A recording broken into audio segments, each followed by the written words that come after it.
DK Suresh ಹೆಸರೇಳಿ Aishwarya Gowda ವಂಚನೆ case republic ಕನ್ನಡಕ್ಕೆ Varahi jewellers ಮಾಲಕಿ ವನಿತಾ ಹೇಳಿಕೆ ಕೊಟ್ಟಿದ್ದಾರೆ.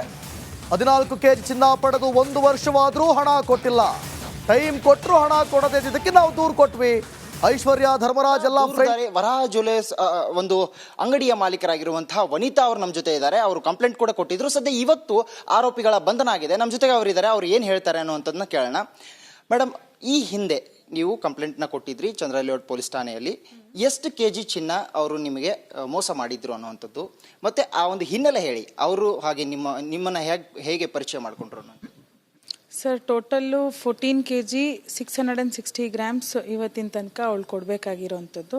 ಸುಮಾರು ಇದು 1 ವರ್ಷದಿಂದ ಕೊಡಬೇಕಾಗಿರೋವಂಥ ಕ್ರೆಡಿಟ್ಟು ಇವತ್ತಿನ ತನಕ ಕೊಟ್ಟಿಲ್ಲ. ಸುಮಾರು ಸತಿ ಕೇಳಿದ್ರು ಕೂಡ 1 ವರ್ಷನೇ ಆಯಿತು ನಾವು ಅವಳಿಗೆ ಟೈಮ್ ಕೊಟ್ಟಿಲ್ಲ ಅಂದಿರೋದಕ್ಕೆ ನಾವು FIR ದಾಖಲೆ ಮಾಡಿದ್ವಿ. ಅದಕ್ಕೆ ಇವಾಗ ನಮಗೊಂದು ಒಳ್ಳೆ ರೀತಿ ಅದಕ್ಕೊಂದು ರೆಸ್ಪಾಂಡು ಬಂದು ಅವಳು ಇವತ್ತು ಅರೆಸ್ಟ್ ಆಗಿದ್ದಾಳೆ.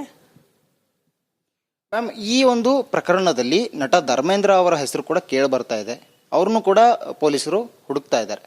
ಆ ಬಗ್ಗೆ ಅವ್ರು ಯಾವ ರೀತಿ ಬಂದಿದ್ರು, ಈ ಹಿಂದೆ ಕೂಡ ಅವರು ಬಂದು ಇಲ್ಲಿ ವ್ಯವಹಾರ ಮಾಡಿದ್ರು, ಅಂದ್ರೆ ಚಿನ್ನಾಭರಣ ತಗೊಂಡಿದ್ರು ಅನ್ನುವಂಥದ್ದು ಕೂಡ ಬೆಳಕಿಗೆ ಬಂದಿದೆ. ಅದ್ರ ಬಗ್ಗೆ ಏನು ಹೇಳ್ತೀರಿ? ಹೌದು ಸರ್, ಅವು ಧರ್ಮ ಎಲ್ಲ ಫ್ರೆಂಡ್ಸೇ. ಅವ್ರದ್ದು ಎಲ್ಲ ವ್ಯವಹಾರಗಳೆಲ್ಲ ಇತ್ತು. ನಮ್ಮ ಹತ್ರನೂ ಶೋರೂಮಲ್ಲಿ ಬಂದು ಅವನ್ನ ಇಂಟ್ರೊಡ್ಯೂಸ್ ಮಾಡಿಸ್ಕೊಟ್ಟಿದ್ದು ಐಶ್ವರ್ಯನೇ. ಅವ್ರು ಬಂದು ಅವ್ರ ಗಂಡ ಹೆಂಡತಿ ಇಬ್ಬರು ಬಂದು ಒಡವೆನೂ ತೊಗೊಂಡು ಹೋಗಿದ್ದಾರೆ. ಆದರೆ ಅದಕ್ಕೆ ಅವ್ರು ಪೇ ಮಾಡಿಲ್ಲ. ಅದಕ್ಕೆ ಐಶ್ವರ್ಯ ಅವರೇ ಪೇ ಮಾಡ್ತಾರೆ ಅಂತ ಹೇಳಿಬಿಟ್ಟು ಬರೀ ಒಡವೆ ಮಾತ್ರ ತೊಗೊಂಡೋಗಿದ್ರು. ಈ ಹಿಂದೆ ನೀವು ಕಂಪ್ಲೇಂಟ್ ಕೊಡುವಾಗ ಐಶ್ವರ್ಯ ಗೌಡ ಅವ್ರಿಗೆ ಏನಾದರೂ ಸಂಪರ್ಕ ಮಾಡಿದ್ರಾ? ಅಂದರೆ ಅವ್ರು ಏನು ಹೇಳಿದ್ರು ಅನ್ನುವಂಥದ್ದು, ಅಥವಾ ಬಿಲ್ ಪೇ ಮಾಡಂದಾಗ ಅವ್ರು ಮೊದಲಿಗೆ ಏನು ಪ್ರತಿಕ್ರಿಯೆ ಕೊಟ್ಟಿದ್ರು? ಬಿಲ್ ಪೇ ಮಾಡು ಅಂದರೆ ಈ ದುಡ್ಡಿನ ಬಗ್ಗೆನಾ? ಕೊಡ್ತೀನಿ, ನಂಗೆ ಇವಾಗ ಸ್ವಲ್ಪ ಪ್ರಾಬ್ಲಮ್ ಆಗಿದೆ, ಸೊ ನನಗೆ ಜುಲೈ ತನಕ ಟೈಮ್ ಕೊಡು, ಜುಲೈಯಲ್ಲಿ ಪೂರ್ತಿ ಕ್ಲಿಯರ್ ಮಾಡಿಬಿಡ್ತೀನಿ ಅಂತ ಹೇಳಿ 10 ಕೋಟಿ ತನಕ ಚೆಕ್ಸ್ ಎಲ್ಲ ಕೊಟ್ಟಿದ್ರು. ಆಮೇಲೆ ಕೇಳಿದ್ದಕ್ಕೆ ಇಲ್ಲ, ಇನ್ನೂ ಸ್ವಲ್ಪ ಟೈಮ್ ಬೇಕು ಅಂದರು. ಸೆಪ್ಟೆಂಬರ್ ಅಂದರು, ಅಕ್ಟೋಬರ್ ಅಂದರು, ಈಗ ಡಿಸೆಂಬರ್ ಅಂದರು. ಬಟ್ ನಮ್ಗೆ ಅಲ್ಲಿ ತನಕ ಕಾಲಾವಕಾಶ ವೆಯ್ಟ್ ಮಾಡೋಕ್ಕೆ ಆಗೋದಿಲ್ಲ. ಈ ಒಂದು ಕೇಸ್ನಲ್ಲಿ DK ಸುರೇಶ್ ಅವರ ಧ್ವನಿಯಲ್ಲಿ ಮಾತನಾಡಿರುವಂಥ ಒಂದು ಕರೆ ಬರುತ್ತೆ, ನಿಮಗೆ ಕಾನ್ಫರೆನ್ಸ್ ಕಾಲ್ ಬರುತ್ತೆ, ಅದರಲ್ಲಿ ಅವ್ರು ಮಾತಾಡ್ತಾರೆ.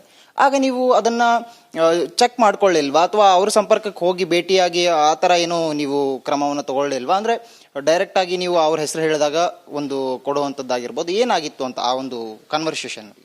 ಸರ್, ಕಾಲ್ ಬಂದು ಸುರೇಶ್ ಅಣ್ಣ ಮಾತಾಡಿದಾಗ ಸುರೇಶ್ ಅಣ್ಣ ಅಂತಾನೆ ಅನ್ಕೊಂಡಿದ್ದು, ಯಾಕಂದರೆ ವಾಯ್ಸು ಸುರೇಶ್ ಅಣ್ಣನ ಥರನೇ ಇತ್ತು. ತದನಂತರ ನಮಗೆ ಗೊತ್ತಾಯಿತು ಅದು ಸುರೇಶ್ ಅಣ್ಣ ಅಲ್ಲ, ಅದು ಧರ್ಮ ಮಾತಾಡಿರೋದು ಅಂತ. ಸೊ ನಾವು ಹೋಗ್ಬಿಟ್ಟು ಸರ್ ಹತ್ರ ಕೇಳ್ಕೊಂಡ್ವಿ. ಫಸ್ಟು ಕೇಳ್ಕೊಂಡಾಗ ಅವ್ರು ನಾನಲ್ಲಮ್ಮ, ನನ್ನ ಫ್ಯಾಮಿಲಿಯಿಂದ ಬಿಟ್ಟರೆ ಬೇರೆ ಔಟ್ಸೈಡರ್ಸ್ ಹತ್ರ ಎಲ್ಲ ನಾವೇನು ವ್ಯವಹಾರ ಮಾಡಲ್ಲ ಅಂತ DK ಸುರೇಶ್ ಸರ್ ಹೇಳಿದ್ದಾರೆ. ಹೇಳಾದ್ಮೇಲೆ ಮತ್ತೆ ನಾವು ಇವಳ ಹತ್ರ ಬಂದ್ಬಿಟ್ಟು ನಮ್ಮ ದುಡ್ಡು ಕೊಟ್ಬಿಡು ಅಂದರೆ ಯಾವುದಕ್ಕೂ ಅವಳು ಪ್ರತಿಕ್ರಿಯೆ ಮಾಡಿಲ್ಲ. ಆಮೇಲೆ ಧರ್ಮ ಅವ್ರಿಗೂ ಕಾಲ್ ಮಾಡಿ ಕೇಳಿದಾಗ ಧರ್ಮ ಅವ್ರು ಹೌದು ನನಗೆ ಇವಳೇ ಹೇಳಿಸಿದ್ದು ಅನ್ನೋದು ಕೂಡ ಅವಳು ಒಪ್ಪಿದ್ದಾರೆ. ಸೊ ಇದ್ರ ಹಿನ್ನೆಲೆ ಯೋಚನೆ ಮಾಡಿದ್ರೆ ಇವರೆಲ್ಲ ಪ್ಲ್ಯಾನ್ ವೇಯಲ್ಲಿ ಮೋಸ ಮಾಡಬೇಕು ಅಂತಲೇ ಮಾಡಿದ್ದಾರೆ ಬಿಟ್ಟರೆ ಇದು ಬೇರೆ ಏನೂ ಉದ್ದೇಶ ಕಾಣಿಸ್ತಿಲ್ಲ. ಯಾಕೆಂದರೆ DK ಸುರೇಶ್ ಅವ್ರ ಹೆಸರಲ್ಲಿ ಧರ್ಮನ ಹತ್ರ ನಮಗೆ ಕಾಲ್ ಮಾಡಿಸೋದು, ಚಿನ್ನ ಕೊಡು ಅಂತ ಹೇಳೋದು, ಇದೆಲ್ಲ ಏನು ತೋರಿಸುತ್ತೆ ಅಂದರೆ ಬಿಸ್ನೆಸ್ ಮೆನ್ ಲಕ್ಷಣ ಅಲ್ಲ ಇದು. ಇದು ಮೋಸ ಮಾಡೋಕ್ಕೋಸ್ಕರನೇ ಪ್ಲ್ಯಾನ್ ಮಾಡಿರೋ ಅಂಥ ಒಂದು ಪ್ರೀ-ಪ್ಲ್ಯಾನ್ ಚೀಟರ್ಸ್, ಫ್ರಾಡ್ಸ್ ಅಂತಲೂ ಹೇಳ್ಬೋದು. ಮ್ಯಾಮ್, ಇವತ್ತಿನ ದಿನಕ್ಕೆ ನಾವು ಲೆಕ್ಕ ಹಾಕೋದಾದರೆ ಸುಮಾರು 14 ಕೋಟಿ ಅಪ್ರಾಕ್ಸಿಮೇಟ್ ಅಷ್ಟಾಗುತ್ತೆ. 14 kg ಇದು ಸುಮಾರು 12 ಕೋಟಿ ಆದರೂ ಹಾಗೆ ಆಗುತ್ತೆ. ಹಾಗಿದ್ಮೇಲೆ ಧರ್ಮ ಅವರು ಹಾಗೆ ಐಶ್ವರ್ಯ ಗೌಡ ಅವರು ಬಂದು ನಿಮಗೆ ಸಂಪರ್ಕ ಮಾಡಿದ ನಂತರದಲ್ಲಿ ನೀವು ಆಗ ಅವ್ರಿಗೆ ಅಂದರೆ ಈ ಕೇಸ್ನಲ್ಲಿ ಡೈವರ್ಟೇಷನ್ ಆಗ್ತಾ ಇದೆ. ಕೆಲವೊಂದು ಅವರು ಹೇಳ್ತಾರೆ ನಾವು ಅವರು ಮಾತಾಡ್ಕೊಂಡಿದ್ವಿ, ನಾವು ಅವ್ರಿಗೆ ಪೇ ಮಾಡ್ತೀವಿ ಅನ್ನುವಂಥದ್ದು, ಹಾಗೆ ಒಂದು 2 ದಿನಗಳ ಕಾಲಾವಕಾಶವನ್ನು ಕೇಳಿದ್ದೀವಿ ಅನ್ನುವಂಥದ್ದು, ಈ ರೀತಿಯಾಗಿ ಹೇಳಿದಾಗ ಏನು ಹೇಳ್ತೀರಿ ಅದ್ರ ಬಗ್ಗೆ? ಸರ್, ಕಾಲಾವಕಾಶ ಹೆಂಗೆ ಸರ್ ಕೊಡೋದು? 1 ವರ್ಷ ಆಯಿತು ಅಲ್ವಾ? ಕೊಡಲೇಬೇಕು ಅಷ್ಟೇ. ಅವ್ರು ಏನು ಹೇಳಿದ್ರು ಅವ್ರ ಕೇಸ್ ಡಿವಿಯೇಟ್ ಮಾಡ್ತಾರೆ ಬಿಟ್ಟರೆ ಬೇರೆ ಏನೂ ಇಲ್ಲ. ಡಿಕೆ ಸುರೇಶ್ ಹೆಸರೇಳಿ ಐಶ್ವರ್ಯಗೌಡ ವಂಚನೆ ಕೇಸ್ ರಿಪಬ್ಲಿಕ್ ಕನ್ನಡಕ್ಕೆ ವರಾಹಿ ಜ್ಯುವೆಲರ್ಸ್ ಮಾಲಕಿ ವನಿತಾ ಹೇಳಿಕೆ ಕೊಟ್ಟಿದ್ದಾರೆ. 14 ಕೆಜಿ ಚಿನ್ನ ಪಡೆದು 1 ವರ್ಷವಾದರೂ ಹಣ ಕೊಟ್ಟಿಲ್ಲ. ಟೈಮ್ ಕೊಟ್ಟರು ಹಣ ಕೊಡದೇ ಇದ್ದಕ್ಕೆ ನಾವು ದೂರು ಕೊಟ್ವಿ. ಐಶ್ವರ್ಯ ಧರ್ಮರಾಜ್ ಎಲ್ಲ ವರಾಹ ಜ್ಯುವೆಲರ್ಸ್ ಒಂದು ಅಂಗಡಿಯ ಮಾಲೀಕರಾಗಿರುವಂತಹ ವನಿತಾ ಅವರು ನಮ್ಮ ಜೊತೆ ಇದ್ದಾರೆ. ಅವರು ಕಂಪ್ಲೇಂಟ್ ಕೂಡ ಕೊಟ್ಟಿದ್ರು. ಸದ್ಯ ಇವತ್ತು ಆರೋಪಿಗಳ ಬಂಧನ ಆಗಿದೆ. ನಮ್ಮ ಜೊತೆಗೆ ಅವರಿದ್ದಾರೆ. ಅವ್ರು ಏನು ಹೇಳ್ತಾರೆ ಅನ್ನುವಂಥದ್ದನ್ನ ಕೇಳೋಣ. ಮೇಡಮ್, ಈ ಹಿಂದೆ ನೀವು ಕಂಪ್ಲೇಂಟ್ನ ಕೊಟ್ಟಿದ್ರಿ ಚಂದ್ರಲೇಔಟ್ ಪೊಲೀಸ್ ಠಾಣೆಯಲ್ಲಿ. ಎಷ್ಟು ಕೆಜಿ ಚಿನ್ನ ಅವರು ನಿಮಗೆ ಮೋಸ ಮಾಡಿದ್ರು ಅನ್ನುವಂಥದ್ದು, ಮತ್ತೆ ಆ ಒಂದು ಹಿನ್ನೆಲೆ ಹೇಳಿ. ಅವರು ಹಾಗೆ ನಿಮ್ಮನ್ನ ಹೇಗೆ ಪರಿಚಯ ಮಾಡ್ಕೊಂಡ್ರು ಅನ್ನೋದು. ಸರ್ ಟೋಟಲ್ಲು 14 kg 660 grams ಇವತ್ತಿನ ತನಕ ಅವಳು ಕೊಡಬೇಕಾಗಿರೋವಂಥದ್ದು. ಸುಮಾರು ಇದು 1 ವರ್ಷದಿಂದ ಕೊಡಬೇಕಾಗಿರೋವಂಥ ಕ್ರೆಡಿಟ್ಟು ಇವತ್ತಿನ ತನಕ ಕೊಟ್ಟಿಲ್ಲ. ಸುಮಾರು ಸತಿ ಕೇಳಿದ್ರು ಕೂಡ 1 ವರ್ಷನೇ ಆಯಿತು ನಾವು ಅವಳಿಗೆ ಟೈಮ್ ಕೊಟ್ಟಿಲ್ಲ ಅಂದಿರೋದಕ್ಕೆ ನಾವು FIR ದಾಖಲೆ ಮಾಡಿದ್ವಿ. ಅದಕ್ಕೆ ಇವಾಗ ನಮಗೊಂದು ಒಳ್ಳೆ ರೀತಿ ಅದಕ್ಕೊಂದು ರೆಸ್ಪಾಂಡು ಬಂದು ಅವಳು ಇವತ್ತು ಅರೆಸ್ಟ್ ಆಗಿದ್ದಾಳೆ. ಮ್ಯಾಮ್, ಈ ಒಂದು ಪ್ರಕರಣದಲ್ಲಿ ನಟ ಧರ್ಮೇಂದ್ರ ಅವರ ಹೆಸರು ಕೂಡ ಕೇಳಿ ಬರ್ತಾ ಇದೆ. ಅವ್ರನ್ನು ಕೂಡ ಪೊಲೀಸರು ಹುಡುಕ್ತಾ ಇದ್ದಾರೆ. ಆ ಬಗ್ಗೆ ಅವ್ರು ಯಾವ ರೀತಿ ಬಂದಿದ್ರು, ಈ ಹಿಂದೆ ಕೂಡ ಅವರು ಬಂದು ಇಲ್ಲಿ ವ್ಯವಹಾರ ಮಾಡಿದ್ರು, ಅಂದ್ರೆ ಚಿನ್ನಾಭರಣ ತಗೊಂಡಿದ್ರು ಅನ್ನುವಂಥದ್ದು ಕೂಡ ಬೆಳಕಿಗೆ ಬಂದಿದೆ. ಅದ್ರ ಬಗ್ಗೆ ಏನು ಹೇಳ್ತೀರಿ? ಹೌದು ಸರ್, ಅವು ಧರ್ಮ ಎಲ್ಲ ಫ್ರೆಂಡ್ಸೇ, ಅವ್ರದ್ದು ಎಲ್ಲ ವ್ಯವಹಾರಗಳೆಲ್ಲ ಇತ್ತು. ನಮ್ಮ ಹತ್ರನೂ ಶೋರೂಮಲ್ಲಿ ಬಂದು ಅವನ್ನ ಇಂಟ್ರೊಡ್ಯೂಸ್ ಮಾಡಿಸ್ಕೊಟ್ಟಿದ್ದು ಐಶ್ವರ್ಯನೇ. ಅವ್ರು ಬಂದು ಅವ್ರ ಗಂಡ ಹೆಂಡತಿ ಇಬ್ಬರು ಬಂದು ಒಡವೆನೂ ತೊಗೊಂಡು ಹೋಗಿದ್ದಾರೆ. ಆದರೆ ಅದಕ್ಕೆ ಅವ್ರು ಪೇ ಮಾಡಿಲ್ಲ. ಅದಕ್ಕೆ ಐಶ್ವರ್ಯ ಅವರೇ ಪೇ ಮಾಡ್ತಾರೆ ಅಂತ ಹೇಳಿಬಿಟ್ಟು ಬರೀ ಒಡವೆ ಮಾತ್ರ ತೊಗೊಂಡೋಗಿದ್ರು.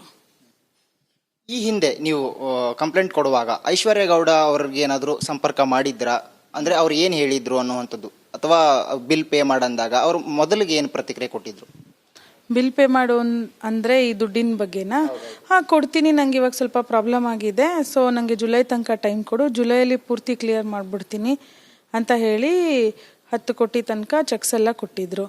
ಆಮೇಲೆ ಕೇಳಿದ್ದಕ್ಕೆ ಇಲ್ಲ ಇನ್ನೂ ಸ್ವಲ್ಪ ಟೈಮ್ ಬೇಕು ಅಂದರು. ಸೆಪ್ಟೆಂಬರ್ ಅಂದರು, ಅಕ್ಟೋಬರ್ ಅಂದರು, ಈಗ ಡಿಸೆಂಬರ್ ಅಂದರು. ಬಟ್ ನಮ್ಗೆ ಅಲ್ಲಿ ತನಕ ಕಾಲಾವಕಾಶ ವೆಯ್ಟ್ ಮಾಡೋಕ್ಕೆ ಆಗೋದಿಲ್ಲ. ಈ ಒಂದು ಕೇಸ್ನಲ್ಲಿ DK ಸುರೇಶ್ ಅವರ ಧ್ವನಿಯಲ್ಲಿ ಮಾತನಾಡಿರುವಂಥ ಒಂದು ಕರೆ ಬರುತ್ತೆ, ನಿಮಗೆ ಕಾನ್ಫರೆನ್ಸ್ ಕಾಲ್ ಬರುತ್ತೆ, ಅದರಲ್ಲಿ ಅವ್ರು ಮಾತಾಡ್ತಾರೆ.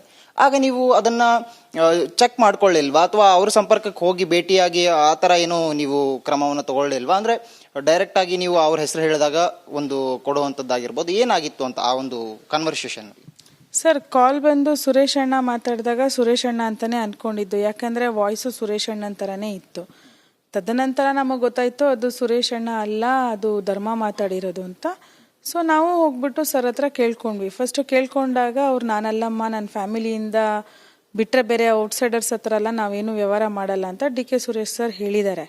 ಹೇಳಾದ್ಮೇಲೆ ಮತ್ತೆ ನಾವು ಇವಳ ಹತ್ರ ಬಂದ್ಬಿಟ್ಟು ನಮ್ಮ ದುಡ್ಡು ಕೊಟ್ಬಿಡು ಅಂದರೆ ಯಾವುದಕ್ಕೂ ಅವಳು ಪ್ರತಿಕ್ರಿಯೆ ಮಾಡಿಲ್ಲ. ಆಮೇಲೆ ಧರ್ಮ ಅವ್ರಿಗೂ ಕಾಲ್ ಮಾಡಿ ಕೇಳಿದಾಗ ಧರ್ಮ ಅವ್ರು ಹೌದು ನನಗೆ ಇವಳೇ ಹೇಳಿಸಿದ್ದು ಅನ್ನೋದು ಕೂಡ ಅವಳು ಒಪ್ಪಿದ್ದಾರೆ.